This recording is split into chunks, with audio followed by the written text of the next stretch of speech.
I could have been on it for about 8 years maybe. Yeah. And did you And see an it's taken improvement? years. No, not really. Not that I noticed. And it wasn't, I suppose I got checked maybe, I don't know, once a year when you have to get your script redone. Yeah. It's just pretty standard dose. But there was no mention of doing anything for the Hashimoto's. That was just part of it. That was just like, Yeah. sorry, you got a bit of a side effect from having a thyroid issue. Just take thyroxine to fix your thyroid and, you'll be merry. You'll be fine. Yeah. You're fine. And so your blood tests, they were happy with your blood work, and so they just kept repeating the script and sending you on your way. Yeah, there's obviously the range, and if you're in the range, you're absolutely fine. Something else might be out of range, but what they look at is they're happy with, and they just go, yeah, just keep taking it.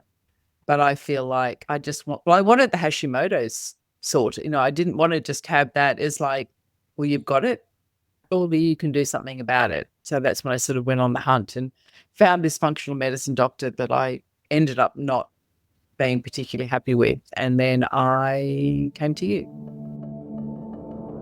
Welcome to The Body Never Lies. I'm your host, Leila Lutz.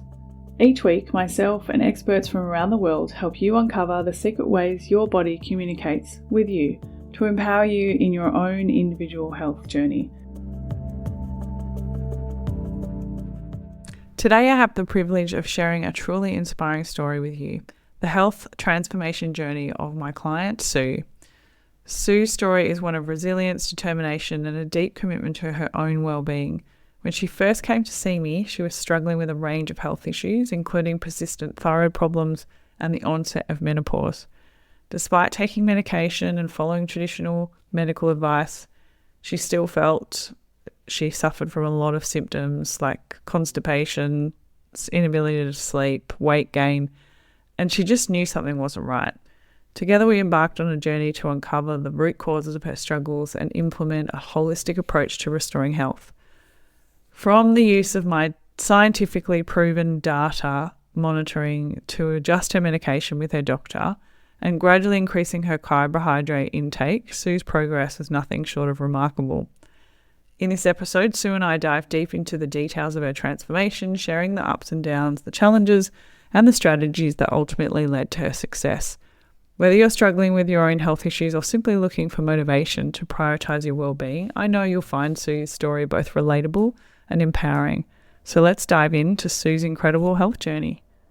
Today is a very special day, everyone, because I've got a very, very special client who's happily agreed to come onto the podcast and share her story with you. And I think I'm so grateful that you're here, Sue, because I think your story is really inspirational. You've put so much into your own health, and it's been a long journey. And I'm so proud of you for how much you've committed to yourself and the things that you've done for yourself. It's amazing. So welcome to the show, Sue. Thanks for coming.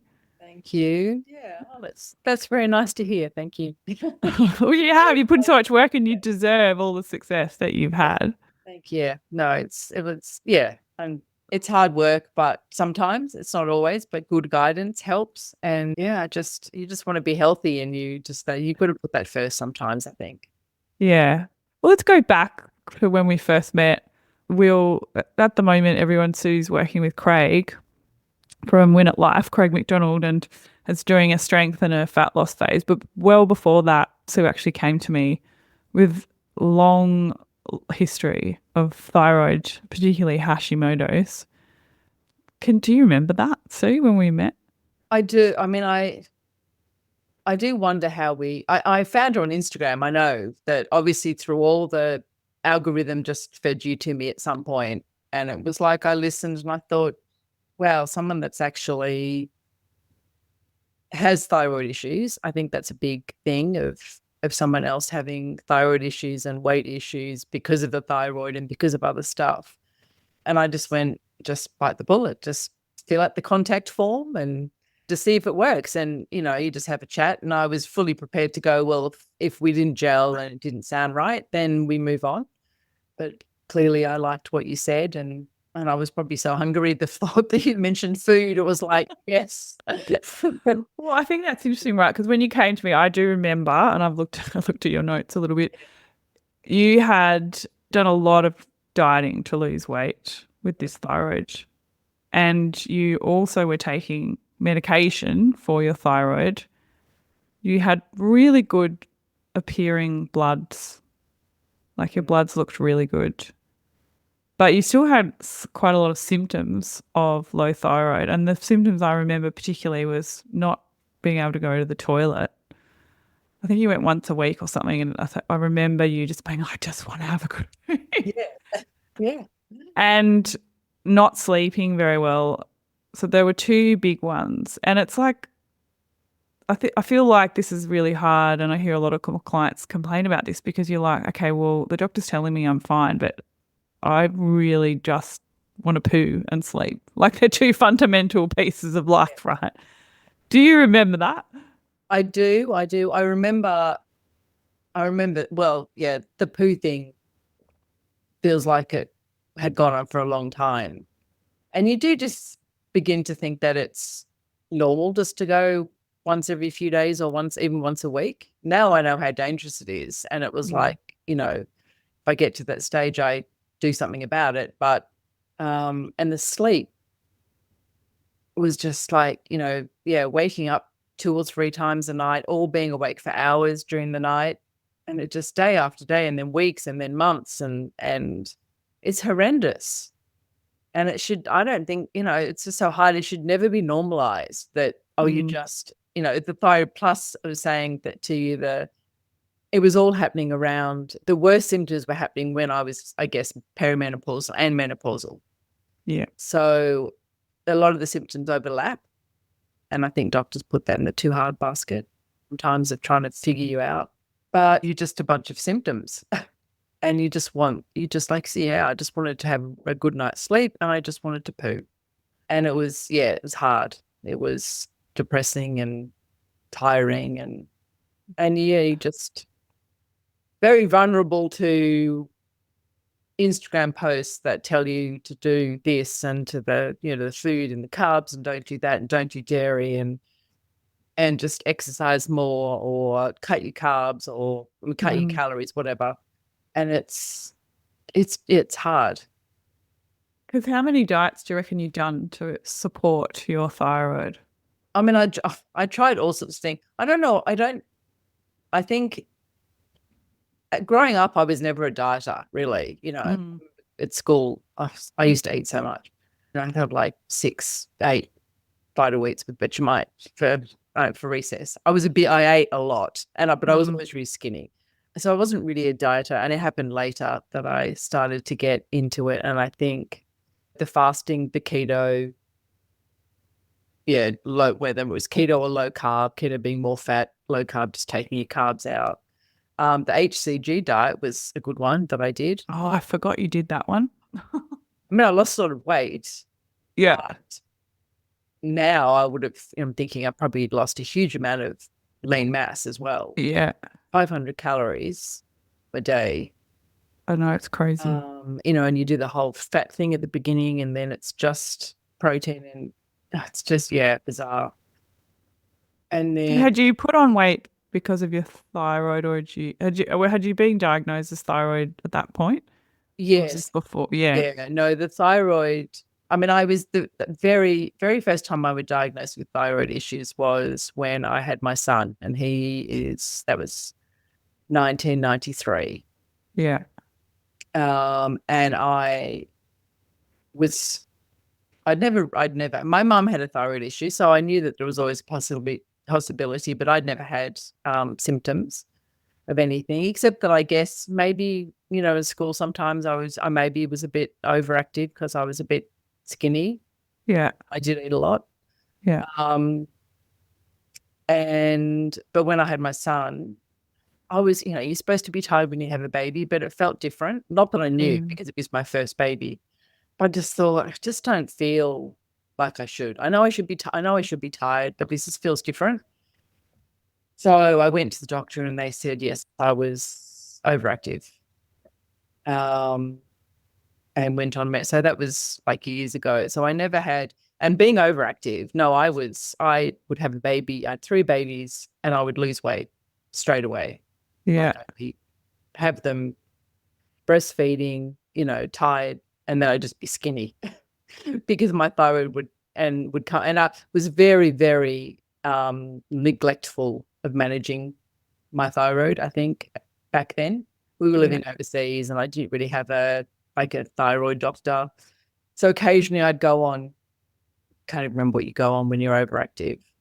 And then I'd stop it, and then the symptoms would come back and I'd stop it. And it wasn't until we moved back to Australia that I was diagnosed with Hashimoto's. Oh, actually, no, I had radioactive iodine first because they said that was, you need to get this under control. And so I did that. And then soon after, I was diagnosed with Hashimoto's, which was probably related to stress, I imagine, because it was quite a stressful period, lots going on with us moving back and different things with my kids.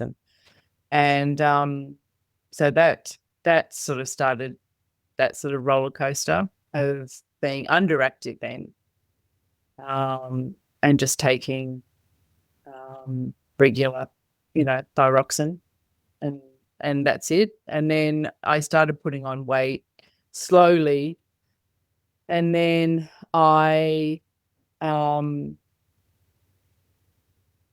remember thinking I need to do something about I always liked the idea of functional medicine, and just doing things without having to take like over-the-counter medication all the time. So I went looking for a doctor who I found just before I came to you. And yes, had the weight issues and all the other symptoms. But going into menopause at the same time meant that, the constipation and the not sleeping and the hot flushes and everything could have been both. But yeah, definitely the weight had started to just very slowly creep on, and I never had weight issues before in my life. So how long have you been on thyroxine at that point? Do you remember? Well, it was 2020 when I first saw you. So I would have been, we came back in 2010. And it was probably a couple of years after that. So I could have been on it for about 8 years, maybe. Yeah. And did you see an improvement? No, not really. Not that I noticed. And it wasn't, I suppose I got checked maybe, I don't know, once a year when you have to get your script redone. Yeah. At just pretty standard dose. But there was no mention of doing anything for the Hashimoto's. That was just part of it. That was just like, sorry, you got a bit of a side effect from having a thyroid issue. Just take thyroxine to fix your thyroid and, you'll be merry. Yeah. You'll be fine. Yeah. You're fine. And so your blood tests, they were happy with your blood work, and so they just kept repeating the script and sending you on your way. Yeah, that was exactly what they... Yeah, there's obviously the range, and if you're in the range, you're absolutely fine. Something else might be out of range, but if what they look at is they're happy with, and they just go, just keep taking it. But I feel like I wanted the Hashimoto's sorted. I didn't want to just have that as like, well, you've got it, surely you can do something about it. So that's when I sort of went on the hunt and found this functional medicine doctor that I ended up not being particularly happy with. And then I came to you. Yeah, that's right. So I think the thing we started doing that you hadn't done before was using temperature and pulse. Oh, yes. Never even really knew about it. Right. Yeah. And so, I've got your temperature graphs up here because I was like, I want to have a look at them. And like the ones when we started working together and the ones when we finished working together. And it was really interesting because, like you said, the doctor said you were fine, nothing was wrong. Yet all of your temperatures were like 35. Yeah. So you're freezing. Yeah. And so your temperatures were around the 35 mark pretty regularly. And so it's pretty quite clear that, yes, you were looking really normal on a blood panel, but the reason why you had symptoms still is because you were still under functioning. Yeah. And I think you had a really low pulse as well, if I remember correctly. Yeah. And you also weren't eating any carbohydrates. I think you weren't eating any dairy either. No, I Probably with no, low I bet you carb. probably not. Oh no, I might have been having a little bit of dairy because I've always had I've always had coffee, but not a lot, but definitely not. The only carbs I would eat would be like green veggies. That's it. Yeah. And I was fasting, so I was, one or two meals a day maximum. Yeah. And quite late in the day, like 11. And then I'd go for it. Like it was one of those people like, oh, I can go another hour without food. I can wait till, Yeah. and then I can wait till 12, and then so yeah, and I think quite high fat. So it was fasting, verging on. I don't. It's not real keto, is it? But that's how they. People, when you say keto, people think high fat. Yeah. So loving the butter and the bacon, and I think I even did a bulletproof coffee for a while, and it's like, oh my god, or do that first thing in the morning. It's like, what was I doing?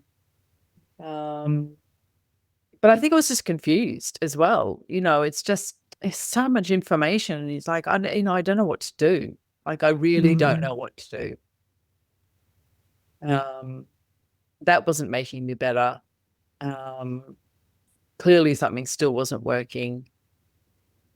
Relying on, supplements as well was the other Yeah. thing. Oh, you had a cupboard full, I think. I think you It's got like, them all out you and have showed me them once. yeah, you have the what do they call it? Supplement graveyard. It's just like, because you never finish a bottle, do you, before they put you on something else? Yeah. So all these, I just think, oh my God, it's just waste of time, waste of money, and frustrating. So yeah, Huge waste of money. no food or not enough food. No mention of, getting any exercise, that might help. Just getting out and walking and all of those sorts of things. Yeah. No mention of stress reduction, because No. Yeah. Yeah, well, you've had a pretty full on, I mean, since you've had kids as well, you've traveled, you've had a husband that works away all the time. Yeah. So you raised 3 kids on your own pretty much. Yeah. In different countries. Yeah. Moved around. Like, that's quite a lot on someone, because I can imagine when you move, you don't have a lot of community.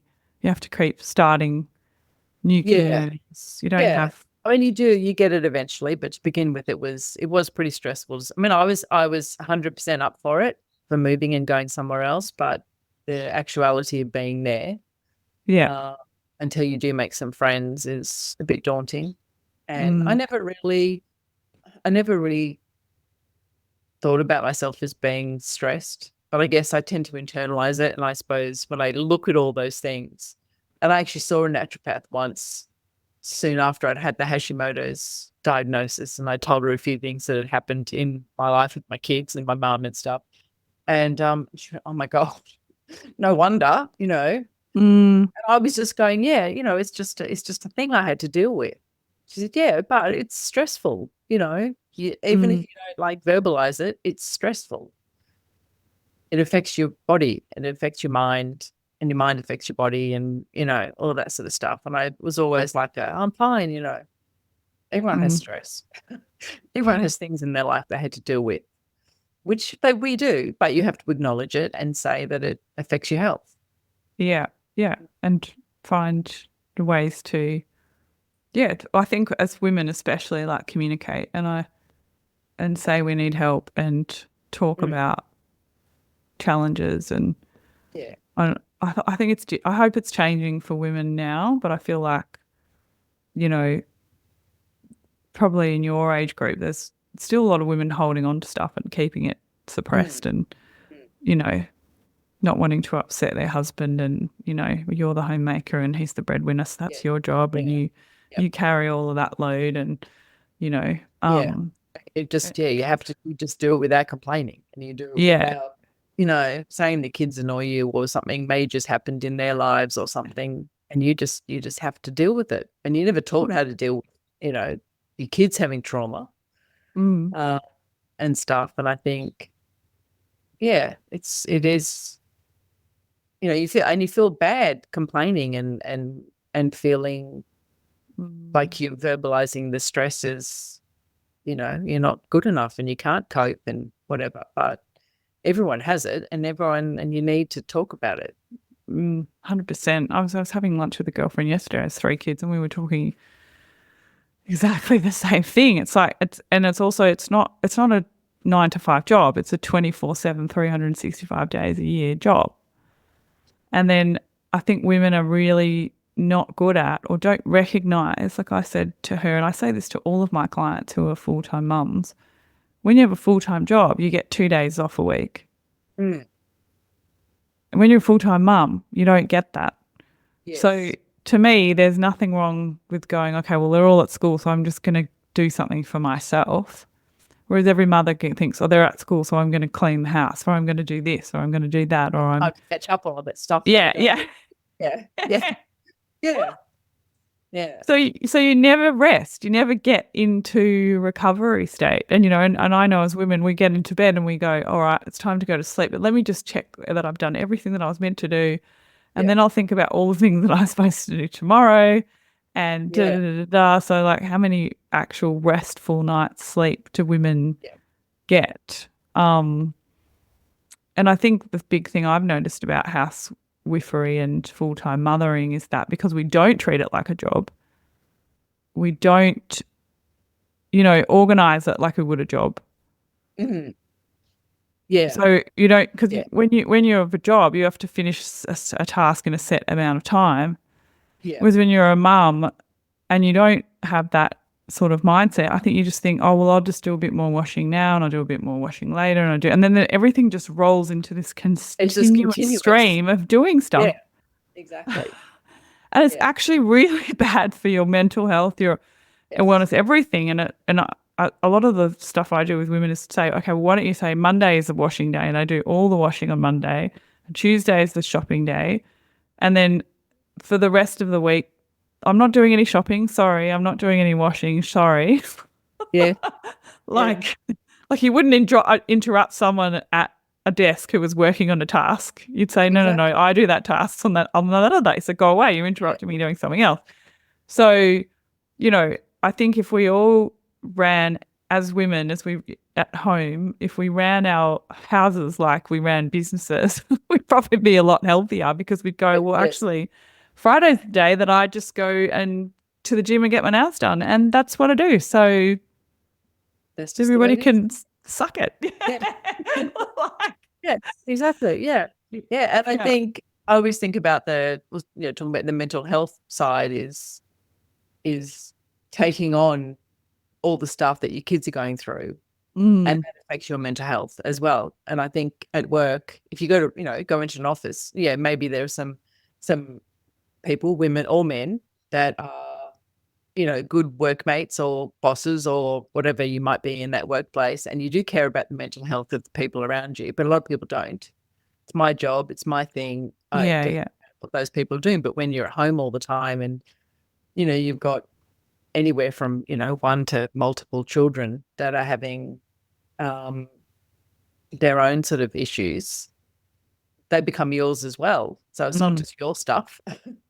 No, 100%. I found that the hardest to deal with that. And I could acknowledge that was affecting me, whereas I wouldn't not acknowledge my own stress was affecting me. So I think there's still a lot of work to do, to get women and men, in the right place and taking work at home as seriously as work in an office and just giving yourself rest days and time out and acknowledging that you have bad days and good days and, Yeah. Well, I know there's a huge cultural shift that needs to happen. I think one is we think women can do it all and we can't. Yeah. And the other one is that, like mums don't need a rest. And I think it would be so great if it was just a universal law that no mum did anything 2 days a week between 9 and 3. Yeah. That's not even a weekend, everybody. Actually, it probably should be 3 days. It should be 3 days. Yeah. And, because I think, even as a woman, you feel judged, don't you? If you go and sit and have a coffee in the middle of the day and you just think, oh, everyone just must think I'm just doing nothing. It's like, well, I'm doing nothing because I do something all day Saturday and all day Sunday. So. But if you have that weekend. Like everybody in hospitality has Monday off. So do I. Exactly. Yeah, we need to change our attitude. So it's, it's no, when you think about it that way, it's no wonder that you had Hashimoto's because the husband was traveling as well. So it's not like, and also I want people to know that I truly believe that you sort of have to accept the circumstances that you've got. And there's privilege within those circumstances, of course. But if we don't acknowledge the stress and we just say, oh, it's too privileged, I can't have problems because then we're doing ourselves a huge disservice. So when we look back at your lifestyle, and I think this is really important to hear because so many women just do not appreciate how stressful motherhood can be and how it can really unravel one's health. And not even just that, but if you think about the thyroid in terms of, chakras and Eastern medicine, that throat chakra is all about not saying what you need to say, not expressing yourself, and even if that's just, I need a break. Or how many women I've worked with them had to say, well, you just need to say to your husband, I need to go to the gym 3 days a week and I need you to help me make it happen. It's not a massive ask. And how many women have trouble saying that? Yes, exactly. And then we've all come from generations of women where women don't speak or don't have any voice. And so it's no wonder that so many women, me included, have Hashimoto's or thyroid issues. So, I just wanted to point that out. I don't think these things come out of nowhere. I think, yes, we have genetics, but I still am a strong believer that genetics, load the gun, but the environment pulls the trigger. But we also inherit from our mothers beliefs that cause disease as well. So, we need to undo those beliefs as well. So we had an interesting time because when we started, challenged your thyroxine. And thyroxine is an interesting one because it's just the general prescription. Anyone who has a thyroid problem, that's what you get. And thyroxine is like 20 parts T4 and 1 part T3. So when you give someone thyroxine, you're making the assumption that they can make the conversion from T4 to T3. And a lot of people can't actually. And so I think thyroxine only works for about 20% of people who are prescribed thyroxine. So I feel like we were lucky though, because your functional medicine doctor, as much as you felt like you weren't getting on with her or she wasn't listening to you at the time, she was receptive to the questions that I posed you ask her. Yes, absolutely. Yeah. And this is like paramount, like finding a doctor that you can have conversations with. But I also have to take my hat off to you because you went in there and said, no, we're going to talk about it. Yeah. Yeah, well, there was too much point because I would never, had I not spoken to you and then done some more reading and the whole, like, just take T4, when you realize the way your body works, you probably aren't doing anything with it. It's like, what's the point in just going more and more and more of this when you're not converting? And I'm thinking, because the symptoms I had and the reading and talking to you, I've thought it really sounds like from a layman's point of view, I don't do anything with that T4. I don't convert it into T3. There's something going on. And I just thought, all you can do is say no. She didn't have to say yes, but I just said, what about if I don't convert any of this T4? And she said, oh yeah, that's a possibility. So that's when we did start the T3 as a separate medication on top of the T4. And it made sense, and I sort of wished that we had been able to talk to her about it earlier, or she'd suggested it or something, because clearly it made a difference. And I think as well, though, you also did a lot of work with the food. Like we did work a lot together on introducing carbohydrates, because this is another concern that I have with everyone that just gets put on thyroxine, especially when they're also being told that you need to give up carbohydrates. Because a lot of people with Hashimoto's get told that because Hashimoto's is an autoimmune disease, and there's a belief that sugar causes inflammation and that's how autoimmune diseases are formed, which is, I think I talked about it in the thyroid podcast. You guys go back and listen to it, which basically isn't true. But the flip side of that as well is that without carbohydrate, you can't make the conversion from T4 to T3. So you got two opposing forces there. So you didn't have any T3. I think we did some tests and you had high reverse T3 as well, which was a test that hadn't been done. So your doctor was great. She was really open to getting more testing done than I asked for. Thanks to that, because some doctors just won't do it. So you did have high reverse T3, but also you weren't eating enough carbohydrate. So it was a bit of a dance that we needed to do with increasing your carbohydrate intake very slowly and also playing around with your thyroid medication at the same time. And this is something that we're going to probably work on next, is how much thyroid medication do you actually need now that you actually have a good maintenance and eating enough carbohydrate, because that's something I found myself. I was able to come off my thyroid medication once I got up to quite a high carbohydrate intake. So, yeah, I actually have to say I really appreciated working with your doctor because she was open to it. She did push us back a little bit. But do you remember she actually gave you a book to read, and it was a really good book, and it was a book that I knew well. I can't think of the name of it at the moment for some reason or not. I'll look it up and I'll put it in the show notes. But she would say one thing to you, and then I would say, and you even found some stuff in the book yourself that challenged what she said.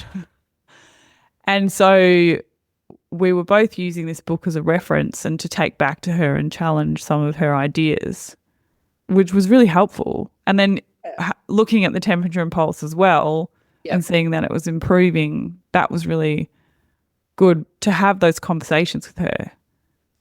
Yeah, I think, and now you've said reminded me about the book. I'm thinking that's maybe where we got. I understood the whole if I'm not converting T4. I think that's from that book, and the dieting stuff and the needing the carbs and all those things. It was just funny that she'd said, "Now, if you want to do some reading, get these books."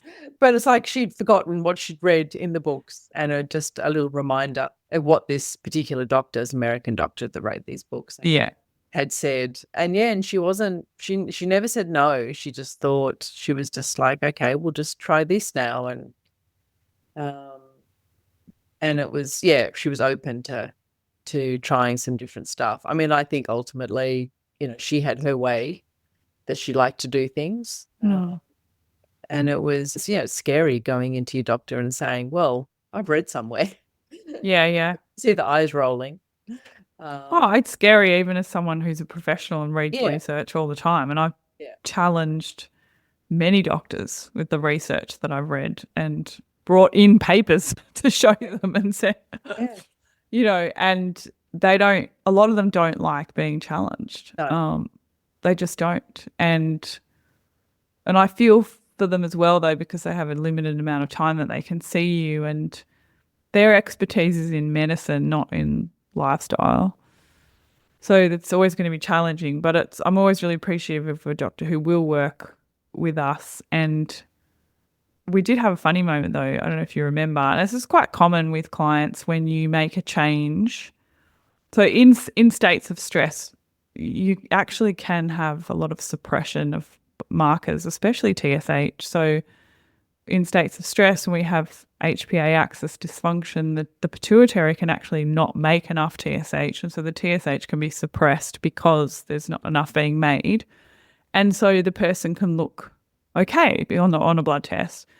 So when we started introducing carbohydrates, and then you did have some blood tests done, and you were feeling a lot better. I remember you were feeling a lot better. I think you started sleeping and you were pooping, not every day, but you were pooping more regularly. And we sent you off to get some bloods, and you actually had a really high TSH. I actually remember it was 9.5. And we were all a little bit alarmed, but at the same time, I did consult with Keith Littlewood, his PhD in endocrinology, and looking at all of your data and your temperature that was improving and all of your symptoms that were improving, when you look at the data collectively, you can actually say, well, actually, no, this is just that you were in a suppressed state before. And now your pituitary is like, oh, I can make thyroid hormone because it needs the T3 to get the feedback to make the thyroid hormone. And then we needed to wait for the thyroid to start responding to it. So you were feeling better. Your temperature and pulse was better. But your doctor was a little bit alarmed. So we had another sticky point where we were like, okay, we need some time. Yeah. We need a bit of time to work on this as a team and Yeah. just trust the process. Yeah. And I think that was really amazing of you because you really trusted me and Tomo, obviously, because he did chip in. And I'll always refer out when something is alarming. I won't. And Tomo's great because he does have that PhD in endocrinology, so I can ask him these questions. But yeah, it was a little bit of a hairy moment, wasn't it? Yeah. And I think it's funny because things aren't always immediate, are they? And unless you change only one thing at a time, then you can say, okay, well, that's B stillness. But when you're doing a few things, I was, obviously doing a bit, medication was slightly different. I was eating more. And then as you eat more, you sleep better and poop better. And surely pooping better makes your system better as well. Yeah. That you sort of have to just go, okay, we can just sit and wait and watch and just give it some time rather than panicking. Yeah. And also it's quite not working because this number says this and saying, yeah, but just give it a moment. Yeah. Well, it's also understanding that it's more about the feedback loop rather than the body being stressed. And that's why temperature and pulse is so good, because you could see that you were in fact okay. It gives us better feedback while the body's taking time to catch up.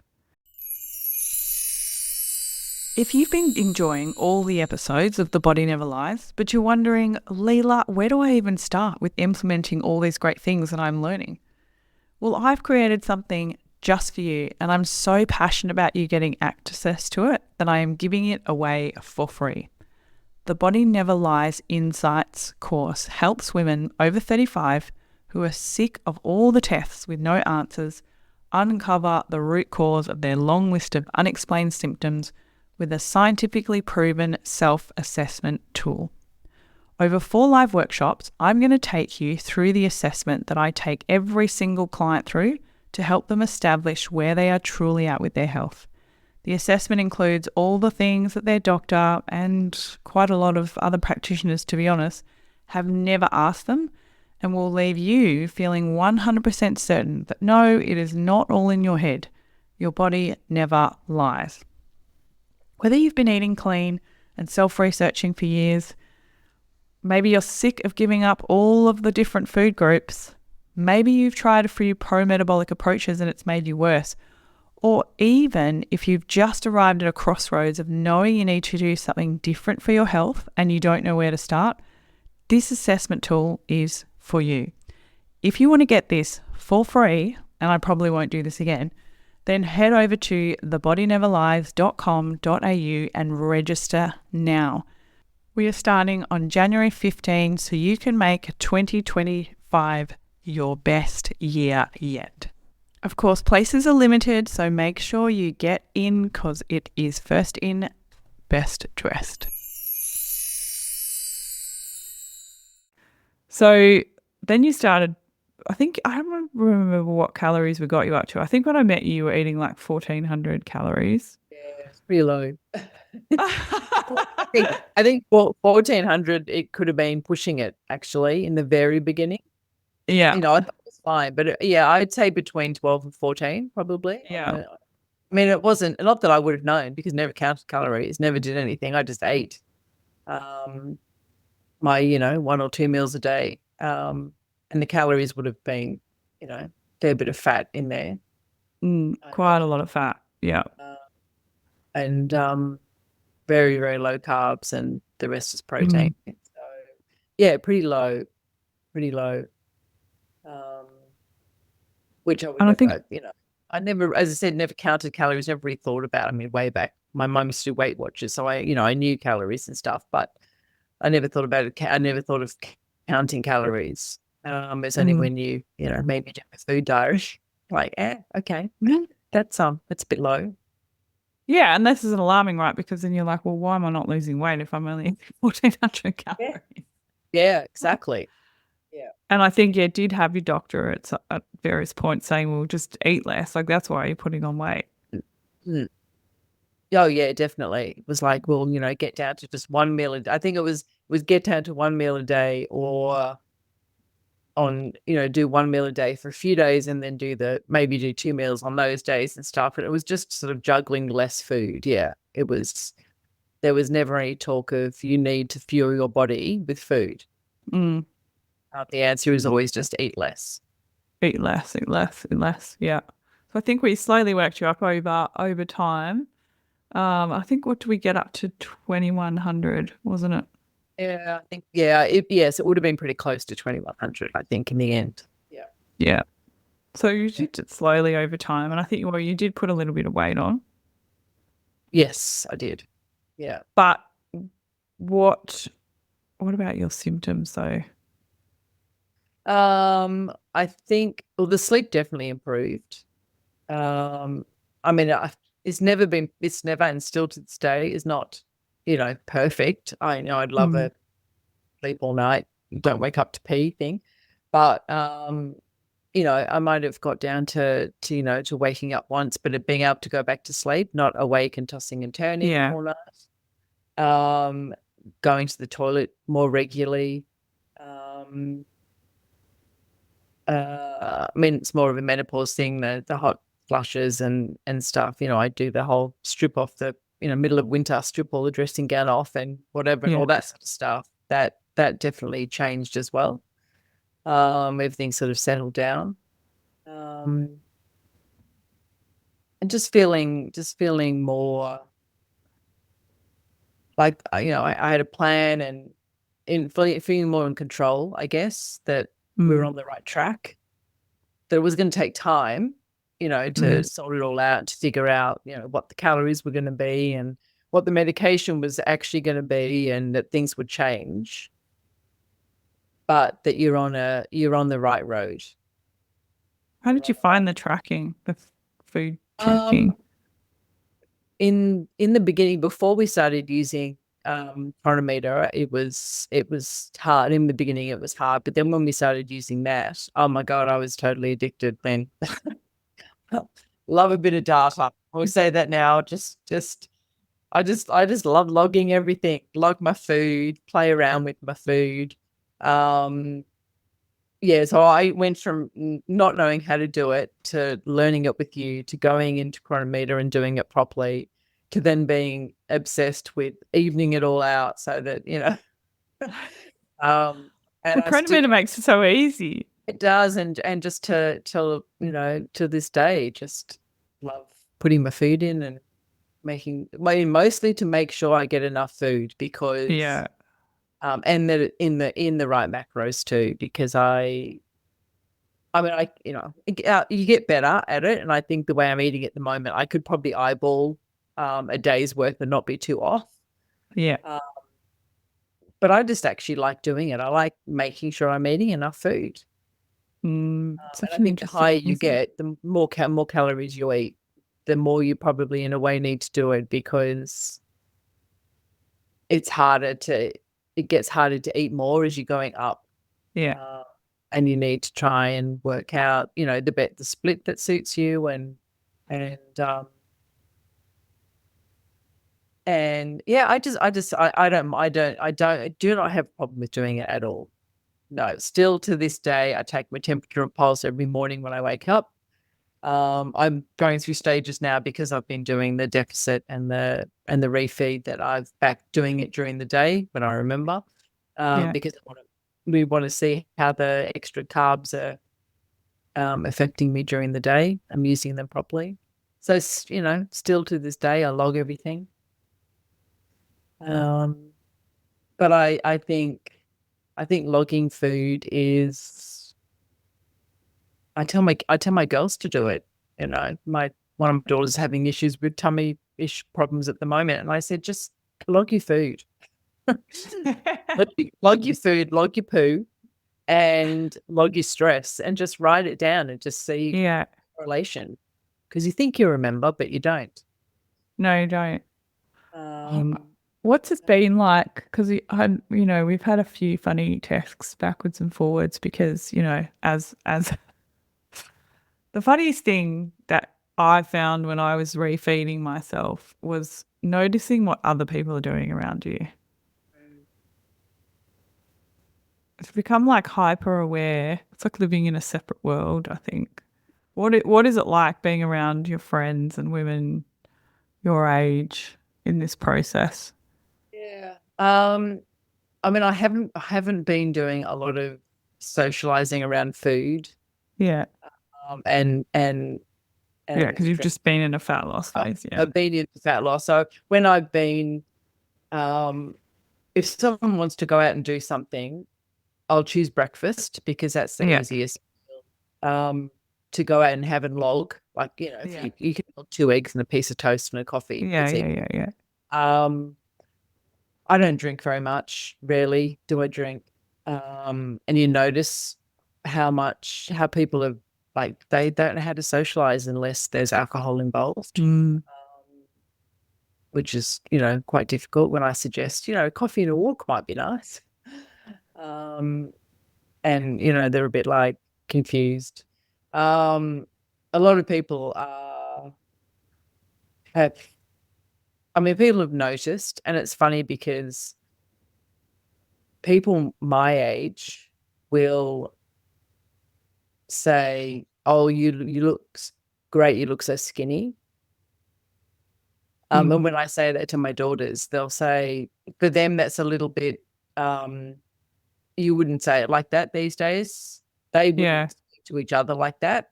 They wouldn't Mm. comment on the skinniness of what I am now, because you're commenting on someone's body.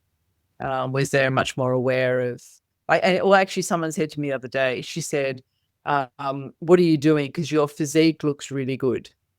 And I went, "Okay, that's so much nicer than just going, oh my God, you've lost so much weight, you look really skinny." Yeah. It's Yeah. Yeah. that I actually, and the conversation led on to the weight training and stuff, which was actually really nice. And when people have asked me why I've been doing it, when they've noticed, and I just say, I needed to get some fat off. I had quite a bit of visceral fat and I wanted to get that off. And that was a big driver. But I also want to be fit and strong as they get older, and most of my friends are, they're a similar age, and no one really thinks about weight training. They're all a bit cardio crazy, and think that that's all you need to worry about, is just get on a treadmill, or, God forbid you lift a dumbbell heavier than 2 kilos. Yeah. Yeah. Dumbbell, Yeah. It's like, oh, you're allowed to lift a, 20 kilo barbell with, 40 kilos on either Yeah. side. um, yeah. What So was it people, like before you did your fat loss phase? Because women your age are just all dieting, aren't they? oh They're yeah, just all restricting. yes, yeah. And so people were, um, yeah. There's always people that would just go and eat a salad, and that's all they'd eat, or they'd talk about, you can't have any fat at all, or God forbid you have butter. Friends that have had, like the high cholesterol thing happening, and so they're on, that, whatever it's called, proactive margarine or something, to lower their cholesterol. And I'm sort of, you have to figure out who you can say what to, because you don't, like, a lot of people don't want health advice from other people necessarily. If people are interested and they want to know what I've actually done and how I've done it. And then, it's like, I didn't starve myself. I was very satisfied with the 3 meals that I had a day. I would eat, I would be satisfied. Occasionally get hungry. I'd wake up really hungry in the morning, but I just have breakfast straight away. But there's, there's still the whole, 'cause, the age that I am, there's still the whole, 'cause, the age that I am, there's still the whole, 'cause, the age that I am, there's still the whole, 'cause, the age that I am, there's still the whole, 'cause, the age that I am, there's still the whole, 'cause, the age that I am, it was definitely diet, Weight Watchers and Yeah. weekly diets. What was how everyone operated growing up. Yeah. Which one I think it's really popular in your age group and my age group too, because there's all this talk about, when you get to perimenopause, you should fast and not eat carbs. And, Yeah. and there you are eating carbs in front of all your friends. Was that weird? Yeah, I think so. And awfully, and saying, I'll have that, but I need extra carbs. And they're sort of like, what are you talking about? Why are you just the general, why are you thinking about what's on your plate? Yeah. You just order something, I'll sit and go, oh, I need a bit more. I'm not having enough protein, or I do need some more carbs. And I think about how your plate is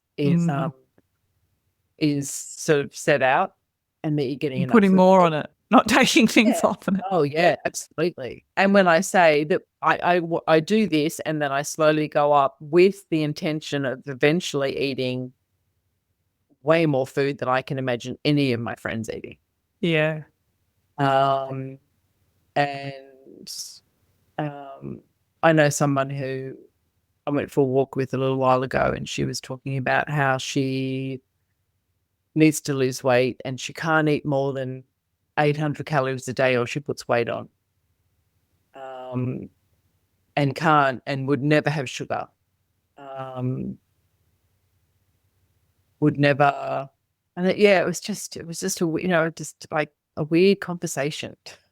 Because I'm just so not in that space now of thinking, that's, but then they might think I'm obsessive too, because I weigh myself every day. And not that I really talk about taking my temperature and pulse, but people would think that that's a bit, and logging my food and stuff. So it's trying to explain to people that it's coming from like a different perspective. Like I just jump on the scale every morning. I get up in the morning and I pee and I jump on the scale.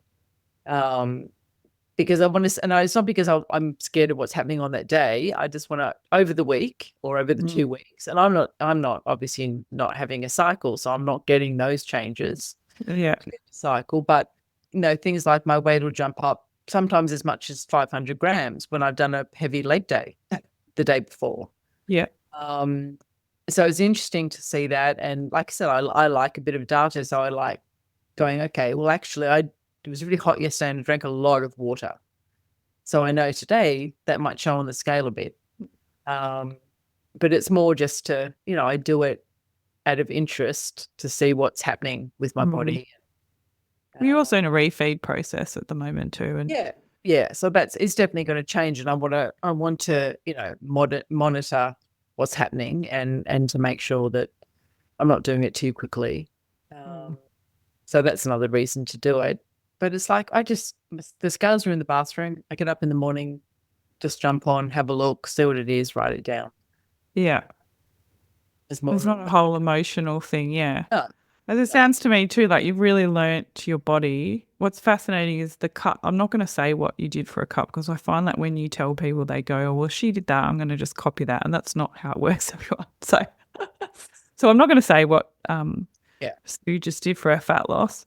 And also you've been working with Craig, so you've been monitored the whole time. You've been strength training the whole time. You've split your macros evenly throughout the day the whole time. You haven't skipped a meal. Like, you've been so diligent with the fat loss. And, I think a really important part is that you learned how to do all of that before you did the fat loss. Like, you learned how to hit your nutrient intake, your macronutrients, you split your food throughout the day evenly, prep your food, all of those things. Yes. And then we often say you earned the right to do a fat loss phase, because it's a very stressful thing to do to the body, but you also needed to do it because, like you said, you had a high amount of visceral fat. So, I just want to say to everyone, you don't restore your thyroid function and just automatically lose fat. I wish that would happen, but some people will lose some fat in the restoration phase, but most of us will have to go into a caloric deficit to lose the fat at some stage, especially if there's some visceral fat. So, but what is really interesting is that your fat loss calories Or more than you were eating when I met you? Yes. Yeah. Yeah. Yeah. And I was eating, so my fat loss calories were a lot more than when I first met you. I organized my day so I had 3 big meals a day. Yeah. Whereas again, when I met you, low calories, maybe 2 meals a day. Yeah. And just that whole fasting, waiting for as long as possible to eat during the day. Whereas this was wake up in the morning, I'd have a cup of tea while I was getting stuff ready, and then I eat my breakfast. So it was always within maximum half. Well, I had to because I was starving in the morning. So I'd have, a big breakfast and then a big lunch and a big dinner. Was how I did it. So it was way more food. Yeah. Yeah. I spent Way more food. a long time in the gym. Yeah. Working on lifting weights and doing it all properly before I was allowed to go and do this. Yeah. We keep you in a cage until you're ready. Yeah, exactly. No, but it's time is right, and it was obviously the time was right because I'd done all the prep and the fat loss phase worked. Yeah. So I was ready with. I knew how to eat properly, like you said. I knew how to have all my macros, and I knew what I needed. And if I hadn't learned how to eat more, then I wouldn't have been able to do it with the right, having the right mindset as well, knowing that I've done that and I will get back to that. I've worked all those, worked my way up to doing a good amount of calories, and then you get it off and then you work your way back up again, hoping that when I get back up, I won't ever have to do it again. And that's the goal. And that's the goal. And then continuing to make sure my thyroid's doing what it's supposed to be. Getting now, when I get back up there, we can really start to look at optimizing thyroid health. 100%. So Sue's in the middle of doing her reverse diet with Craig at the moment, and she's done so well. But this phase of reverse diet, I think people don't realize, is often can be as long as the actual diet itself. And that's why so many people fail at losing weight and have so many health issues from dieting and thyroid issues and slowed metabolism, etc. So that's the other reason why you need to deserve and earn the right to go into the diet, because we've got to know that you can actually reverse out of the diet. Because when you add more food back in, I don't know if you felt this, but when you add more food back in, you just get hungrier. Yeah. Oh, definitely. And then you're like, I just want to keep eating all the food. So if you're left to your own devices, you would. Yeah. You would. Yeah. And it takes a few days for that to level out, and then you need to wait until it's time to add more food back in and just really do it slowly. Otherwise, you will put all the fat back on. So it's amazing that you've also worked your way back up to where you have got up to. You've got a bit to go. Now your goal is around 2,300, 2,400 calories. Be nice. How many women your age do you reckon, that eat 2,300, 2,400 calories? No, no one. I reckon I don't even know that many women my age in their 40s eating that much food. Yeah. To be honest. I think when I say that would be, well, I think number one, a lot of people just wouldn't have a clue. Yeah. Really. I think, everyone has like this 2,000 calorie thing in their mind of that's a lot of food, that's like a standard amount of food that you eat every day. I mean, which is ridiculous because not everyone can have the same amount of food, clearly, depending on body types and height and all of, activity and stuff. So to have some random number of 2,000 calories that you're all aiming for is a bit silly. But number one, I don't think a lot of people I know, women I know, would know how much that was. But if they saw it like 2,300, 2,400 sitting in a few plates, probably just be horrified. Yeah. And be horrified that you would want to eat that much as well. What's your favourite thing about having about eating more food? I think just knowing that you're doing the right thing for your body is just, it's nice eating all that food. My big thing is I just can eat so much fruit. It's great. It just feels like you need to be able to have that amount of food so you can get, your macronutrients and you're eating everything you should be eating. And you can just enjoy eating a decent amount of food. It's not fun sitting there with a tiny little bowl of salad, because that's all you think you should eat at our age.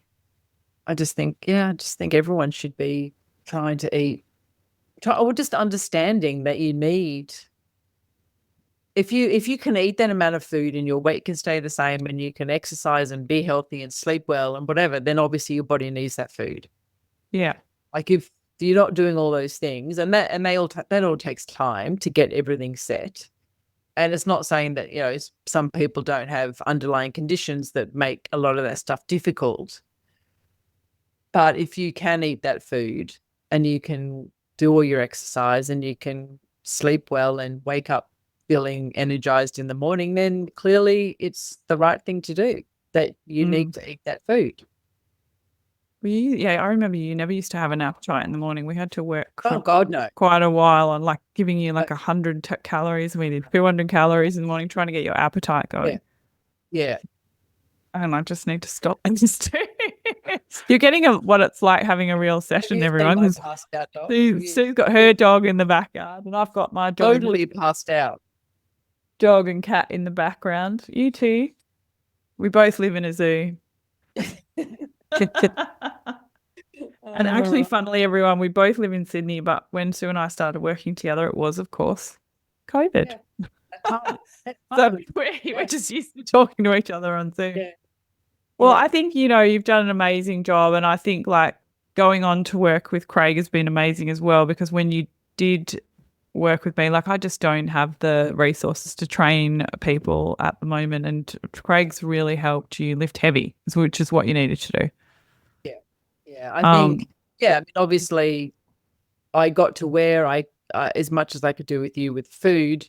And then it was time to, even you got me walking and nasal breathing. I remember going, if you can't like go for this long without nasal breathing, walk slow. And I was like, oh my God, I'm walking backwards. I'm so slow. Like, no, but if you can't breathe through your nose, and that took, little things like that took ages.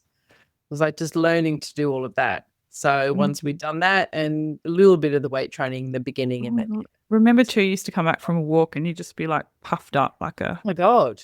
Yeah. Marshmallow man. I'd send you photos of these like sausage fingers and it was, it's terrible. But no, I can walk a long way and up hills, nasal breathing now. That was a big thing to learn how to walk. It's quite hilly, right? Like you think it's quite flat, but you can't walk anywhere more than half a block without walking steady. Where you are in Sydney, yeah, Sydney's very hilly, and it's hard if you don't you don't have the aerobic capacity to nasal breathe. It's a skill to learn. So we did that for a long time and slowly did a bit of gym work and stuff, and then it was time to go and lift some heavy stuff. And Craig is like the guru of getting women to lift heavier than they think they could ever lift. Yeah. Absolutely. Yeah. So that's pretty cool too. Like, so you're 61 and now you're just going to keep pushing all these weights up. Yeah. And my thing now is, I'd rather be the oldest person in the gym than the youngest person in the nursing home. I think 100%. But I saw it and I thought, no, it's a good mantra to have. Yeah. And I have had people come. There's our gym. There's a lot of exercise physiologists that work. They all wear their blue t-shirts, and they're the ones that are working with people that have obviously had injuries or been quite sick and quite elderly and can barely put one foot in front of the other. And I think a lot of them aren't that much older than me. And one of them came up to me the other day and said, "I just wanted to say you're in here all the time and you lift really heavy." I was like, well, I want to be the person lifting heavy. I don't want to have to come to you, not. Yeah. do a great job, obviously, but I don't want to be, one of those people that, you're standing next to on the treadmill because they can barely walk on the treadmill unaided. And yes, it may, like I said, may have been from an injury or whatever. But yeah, I just think it's the way to go. And again, talking about, people my age and the food thing, people my age and doing that. And they look at me as if to say, well, why would you do that? Why don't you just go and do a bums and tums class or whatever they're called? So I'd like someone to shoot me if I just can't do it. I go into I went with a friend and I went, oh my God, why are we in here? Go back downstairs and leave to the Olympic bar. Yeah. Listen to you. That's so amazing. It's so good. And I think, I get the zone 2 and the sit and all, the benefits of those things, but those other never-ending hour-long classes that I'm not quite sure what the benefit is versus building muscle, you don't fall over. Because, I listen to too many podcasts where they talk about the statistics of what happens to you when you get older and if you fall over and I just think, if building some muscle and getting strong and having strong bones and can stop you from ending up in hospital because you've just fallen over something stupid, then I'll do it. Yeah. And it's fun. But you're like, I know you probably think of yourself as you think, oh, I'm 61 and I'm not in the geriatric class, but you're like so far removed from that too. Like, I don't think you realize how strong you are and how fit you are and, like you're doing amazing things. And you've done that all yourself because you didn't even really, I don't think you'd even lifted that heavy when I met you. Oh God, no. No, not heavy, but you didn't really lift much. No, I mean, no. I'd gone done like a couple of pump class or something. Yeah. And I'd played around with weights in the past but not gone in and picked something up and thought I was going to die because I couldn't put it back down again. Whereas now I do that. It hurts. Yeah. And it's hard work and I'm grunting and I've got my gear. It's got my... Oh, she's got a belt, everybody. Look at her. She's put a belt. Craig made me do it. Look at you. I've got my wrist straps and my knees. Yeah. And it's fledged lifter. Yeah, it's it's to make you feel safer and my grip needs could improve, but I can lift heavier if I have my wrist straps on and then you work on your grip strength and other things later. But I do know because I see people in the gym and that are coming out of those classes and just doing little tiny weights and things. And I'm thinking, you're not, it's a little staffy bottom I can see. Oh, you can see a little staffy bottom, can you? Everyone else can see the little staffy bottom and the little pat tummy as the two of them have a little wrestle in the corner, love wrestle. Well, I think I'm really grateful that I got to work with you, Sue. Like you're an amazing client and I'm really looking forward to you finishing reversing out of that cut so we can revisit your thyroid medication and see if we can take that down a notch and not need it. Have a really big meal together. Yes, we can go and have a really big meal together of like 800 calories.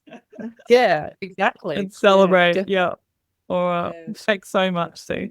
You're welcome.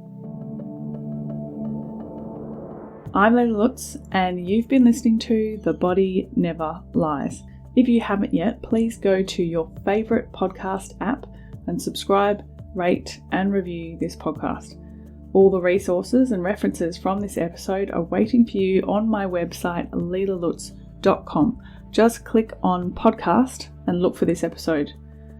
Now join me next week for another episode of The Body Never Lies. Thank you so much for listening.